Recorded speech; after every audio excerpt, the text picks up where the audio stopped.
Son konsultasiyamda karyerasında uğur qazanmış bir qadın haqqında elə bir şey eşitdim ki, bu iş və yüksəliş barədə fikrinizi dəyişə bilər. O dedi ki, əvvəlcə çox sevindim, adım çəkildi.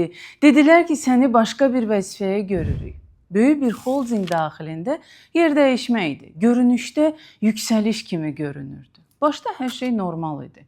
Yeni komanda, yeni masa, yeni imza səlahiyyəti. Amma sonra onun içində qəribə bir səssizlik başladı.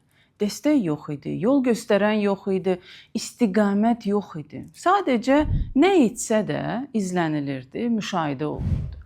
Və bir gün ona dedilər ki, sınaq müddəti yekunlaşdı. Sən bu vəzifəyə tam uyğun deyilsən. O hələ də anlamırdı. Bu yüksəliş idi, yoxsa uzaqlaşdırma planı. Biraz zaman keçdi. O emosiyalardan çıxanda başa düşdü ki, peşəkar həyatda sənə yeni mövqe verilsə də, nə gözlənti bəllidir, nə məqsəd aydındır, nə də komanda dəstəyi var və bunlar qırmızı bayraqlardır.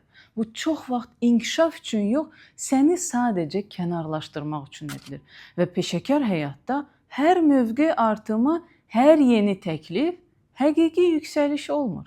İndi o artıq bilir ki, belə hallarda dayanıb düşünmək lazımdır.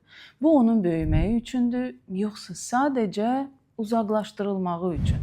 Çünki ən vacib sual bəzən sadəcə budur.